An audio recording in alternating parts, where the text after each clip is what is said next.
رائے کے عزت و احترام جمی معزز و محترم حاضرین ہو سامعین، ہمارا دین دین فطرت ہے، دین حکمت ہے، عالمگیر مذہب ہے اور صالح اور اصلاح والا دین ہے، دین الحق ہے، دین ہدایت ہے۔ اس دین کے اندر اللہ رب العزت نے دیگر ادیان سے کچھ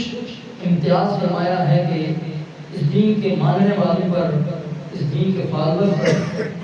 جو سختیاں، جو قیدیں سابقہ ادیان میں تھی، اللہ رب العزت نے ان سختیوں کو، ان قیدوں کو اس دین میں لاگو نہیں فرمایا۔ اور اس دین کا مزاج جو ایک انسان کی فطرت پر ہے، کہ انسان کی جیسی فطرت کہ ایک وقت انسان کا آتا ہے جوانی کا، طاقت ہوتی ہے، انسان کے اعضاء صحیح معنی میں کام کرتے ہیں، دل بھی، عقل بھی، قوت مدافعت بھی صحیح طور پر قوی ہوتی ہے۔ پھر آہستہ آہستہ انسان بڑھاپے میں جاتا ہے، بچپنے کا پہلا دور ہوتا ہے، تو جیسے جیسے انسان کی حالت بدلتی ہے، اس میں کمزوری آتی ہے، ایسے ایسے اس دین میں بھی اللہ رب العزت اپنے نبی کے ماننے والوں پر سہولتیں اور آسانیاں پیدا فرماتا گیا ہے۔ اس میں تو کوئی شبہ نہیں کہ دین میں آسانی ہے، لیکن ایک بات جو میں نے آیت مقدسہ اور احباب کے سامنے تلاوت کی، لا اکراہ فی الدین، اللہ رب العزت نے فرمایا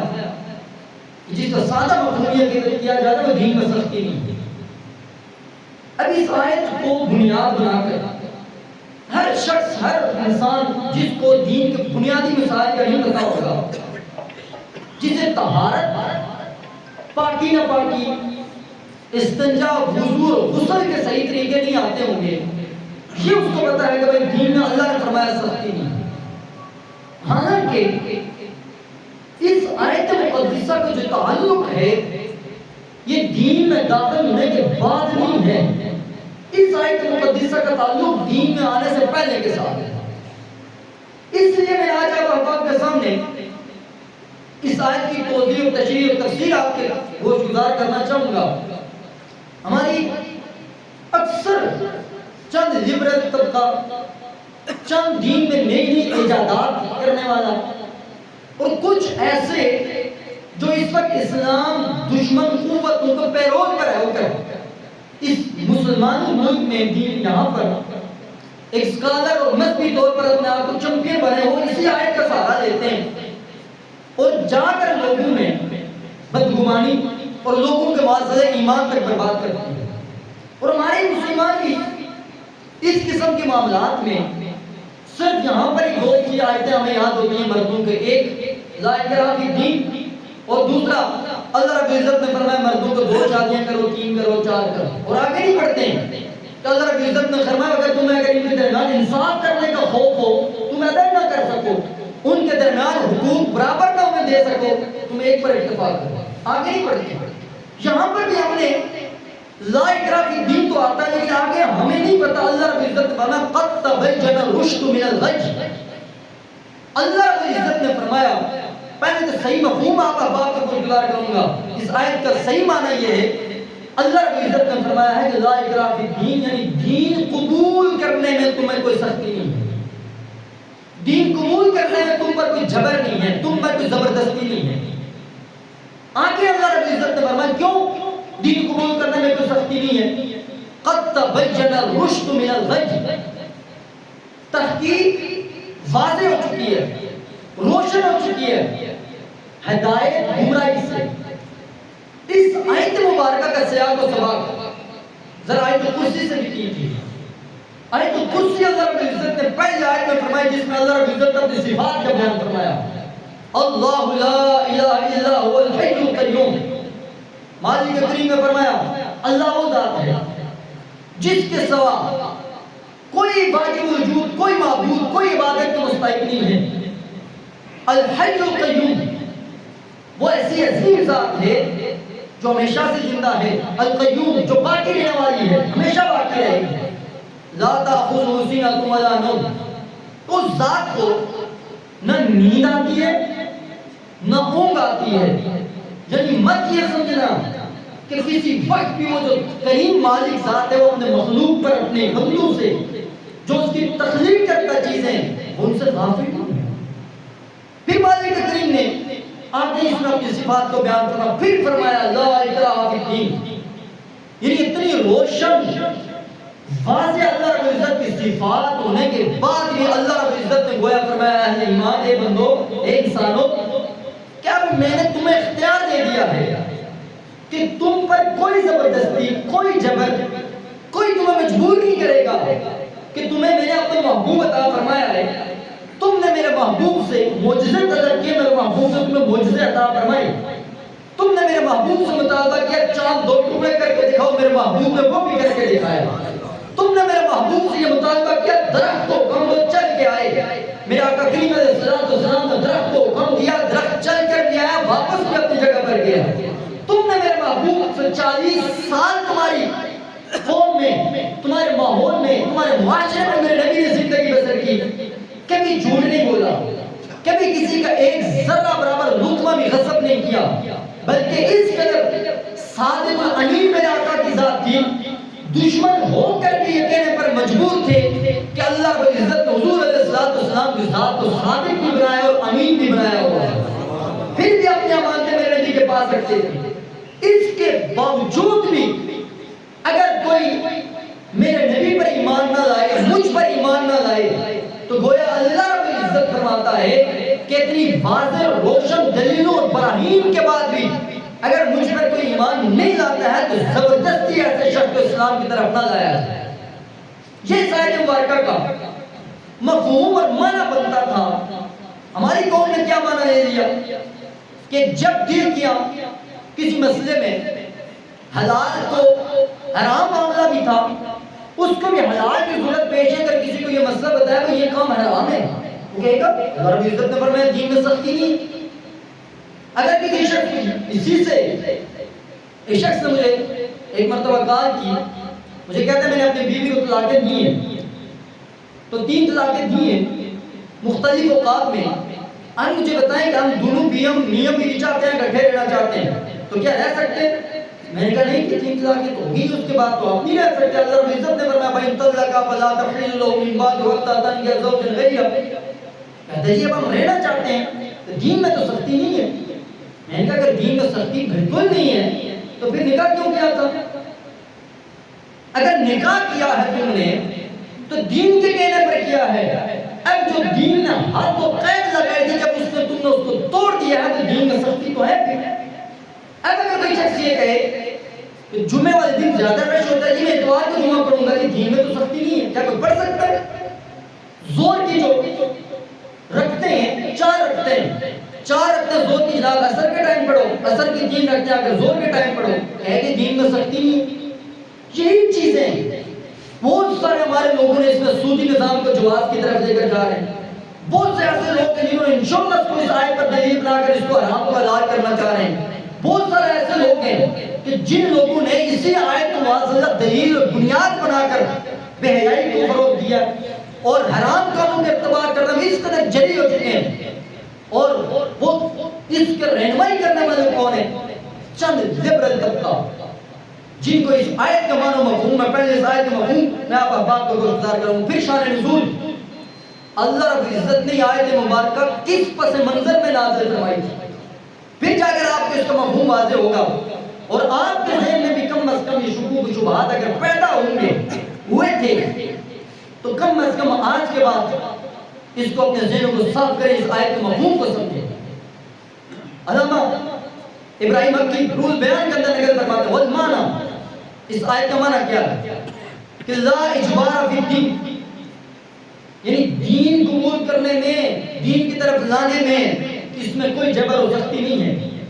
لأن فی حق العاقل، یہ تو آخر کا حق میں بات ہے. جس کو اللہ نے عقل دیا وہ دیکھتا ہے کون سا دین صحیح ہے کون سا غلط ہے اور کون سی ایسی چیزیں ہیں کہ جو ہمارے سامنے بڑے واضح طور پر ہمارے سامنے موجود ہیں. پھر فرمایا لا يحتاج الى التكليف والإذعان بل يختار الدين الحق من غير تردد بوضوح الحجة. کہ جب تمہارے سامنے ایک حجت واضح ہو چکی ہے تمہارے سامنے ایک دلیل واضح طور پر تمہیں نظر آ رہی ہے اب تمہیں کسی بات پر قبول کرنے میں اس کو تردد نہیں ہونا چاہیے. اب تمہیں عقل اس بات کی طرف اجازت دیتی ہے عقل یہ کہتی ہے کہ ایک سامنے تمہارے سامنے سورج چمک رہا ہے تو تم کہو یہ دین ہے. اگر سورج کو چمکتے ہوئے دیکھ کر ایک بندہ کہے یہ دین نہیں یہ رات ہے اسے کوئی بندہ عاقل نہیں کہتا. یہی بات اس دین کی ہے کہ جس دین کے اندر اللہ رب العزت نے اتنے واضح طور پر دلیلیں رکھی ہوئی ہیں تو پھر بھی مالک کریم نے فرمایا ہے کہ اس دین کو قبول کرنے میں تمہیں اختیار دیا گیا. کیوں؟ دوسرے مقام پر میرے رب کریم نے اپنے نبی کو فرمایا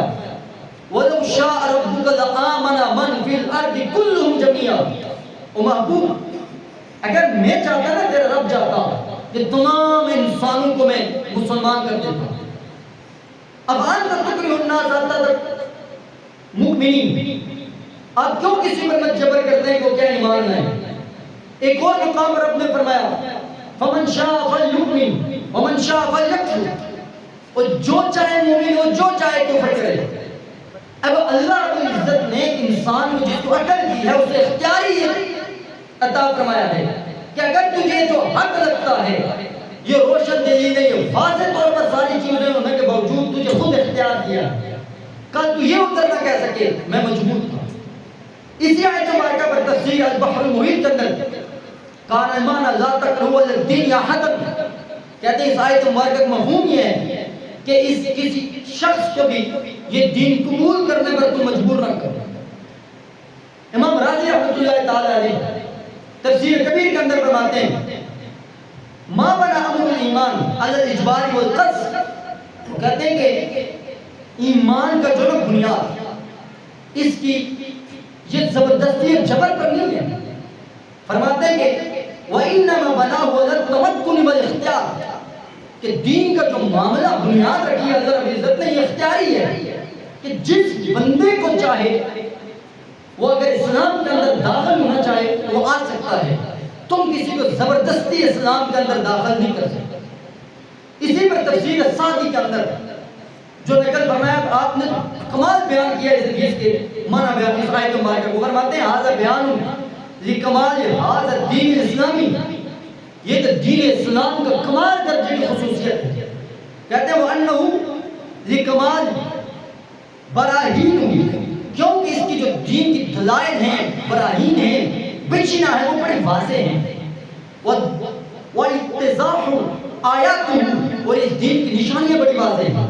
اور فرماتے ہیں وہ قوم ہوا دین العقل والعلم یہ جو دین اسلام ہے یہ دین عقل میں آنے والا ہے اور یہ دین علم والا دین ہے. اور کہتے ہیں وہ دین الفطرت والحکمہ یہ دین اسلام یہ فطرت کا دین ہے اور یہ دین حکمت ہے. وہ دین الصلاح والاصلاح وہ فرماتے ہیں یہ دین اصلاح والا دین ہے اور دین صلاح والا دین ہے. وہ دین الحق والرشد آپ فرماتے ہیں یہ دین حق ہے اور یہ ہدایت والا دین ہے یہ راستہ دکھاتا ہے سیدھا.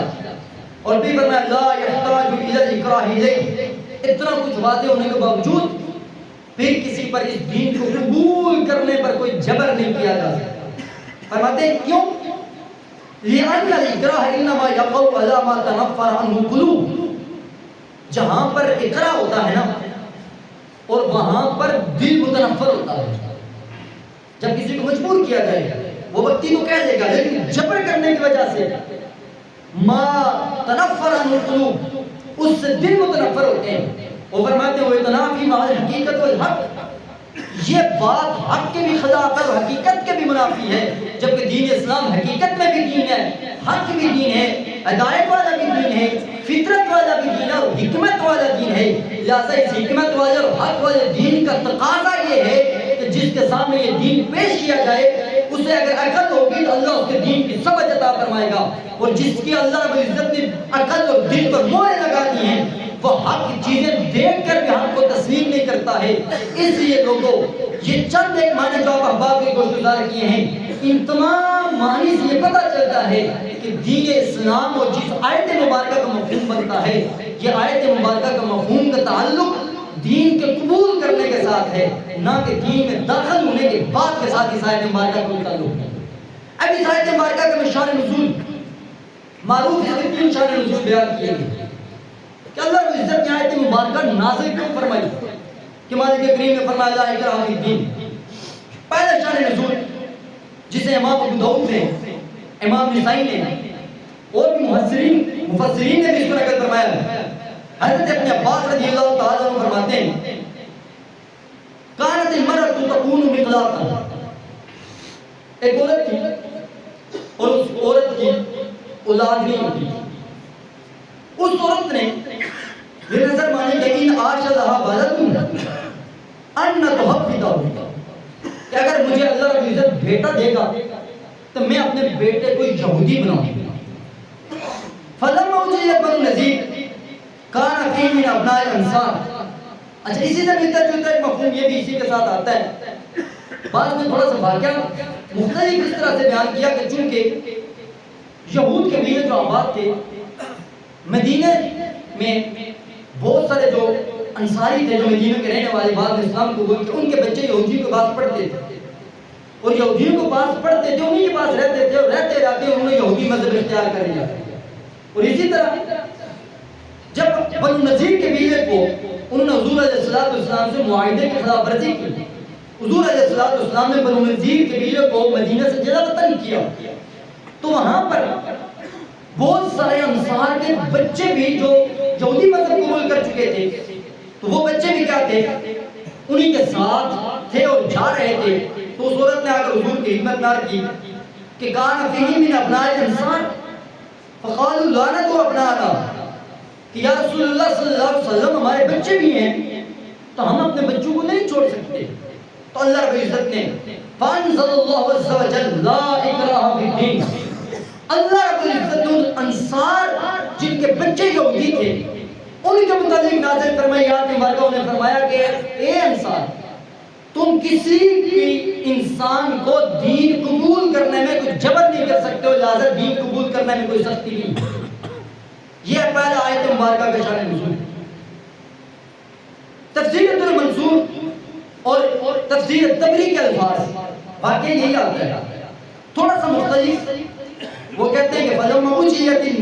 نذیر حالت انصار یا رسول اللہ صلی اللہ علیہ وسلم کہ جب بنو نذیر کے بیوے کو یہودیوں کو وہاں سے جلا وطن کیا گیا تو انصار نے عرض کی یا رسول اللہ صلی اللہ علیہ وسلم ابناؤنا و اخواننا فی یا رسول اللہ ہمارے بچے اور ہمارے بھائی کہیں بنو نذیر قبیلے میں ہیں. فسکت عنہ حضور علیہ السلام نے جب ان کا یہ سوال سنا اس عورت کا تو میرا کریم علیہ السلام خاموش ہے آپ نے کوئی جواب ارشاد نہیں کیا. فنازل هذه الآیہ تو اللہ رب العزت نے ان انصاریوں کے جو سوال حضور سے کر رہے تھے کہ یا رسول اللہ ہمارے بچے یہودی ہیں وہ بھی ان کے ساتھ جا رہے ہیں ہم بھی مسلمان ہو چکے اب ہمیں کیا کرنا چاہیے.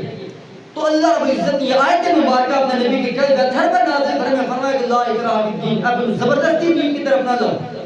وہ خود مختار ہے. فقال رسول اللہ صلی اللہ علیہ وسلم قد خیر اصحابکم فإن اختاروکم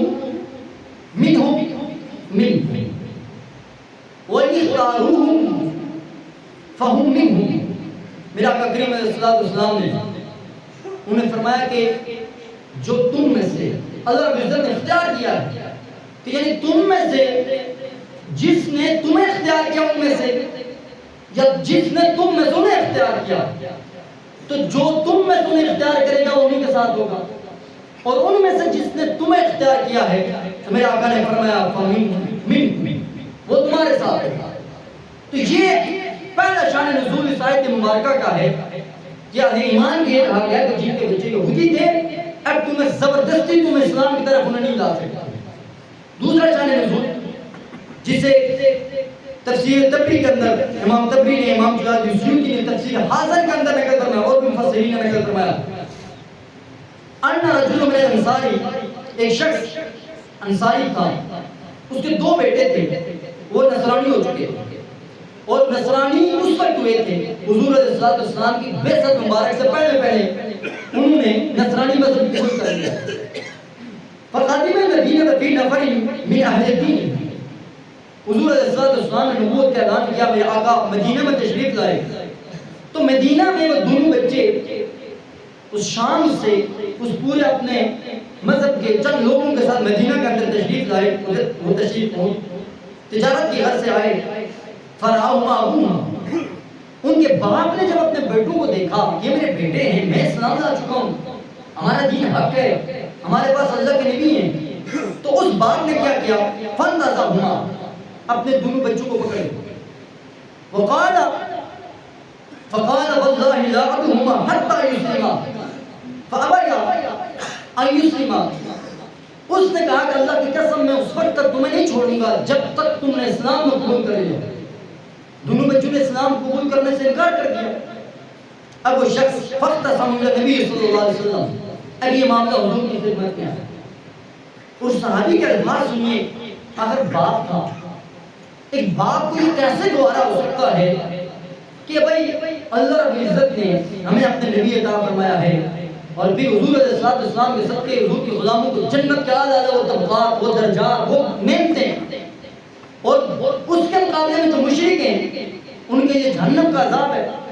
ایک باپ کے دل میں ایک تڑپ پیدا ہوئی، حضور کی خدمت میں آ کر عرض کرنے لگے، یا رسول اللہ ایدخل بعد النار انظر، اور کہا جی یہ میرے بیٹے ہیں، یہ میرے جسم ہیں، یہ میرے حصہ ہیں، یہ جہنم کی آگ میں جلتے ہیں اور میں دیکھتا رہوں، یہ مجھے کیسے گوارا ہو سکتا ہے؟ میں اس لیے انہیں زبردستی انہیں میں نے پکڑا ہے اور میں چاہتا ہوں کہ اسلام قبول کریں اور یہ جنت میں چلے جائیں۔ فانزل اللہ لا اکراہ فی الدین فخلی سبیلہما، ادھر یہ معاملہ حضور کی خدمت میں آیا، ادھر رب کریم یہ آیت مبارکہ نازل فرمائی اور فرمایا کہ محبوب نے کہہ دیں دین کے قبول کرنے میں کسی پر کوئی جبر نہیں کیا جا سکتا ہے، یہ دین اختیاری ہے، جس کو پسند آئے وہ دین کے اندر آ جائے۔ اب کسی مسلمان کے لیے، کسی صحابی کے لیے، کسی عام شخص کے لیے یہ اختیار نہیں ہے کہ وہ کسی کو جبراً اسلام کی طرف لے آئے۔ یہ ہے دوسرا شان نزول اس آیت مبارکہ۔ اب تیسرا شان نزول،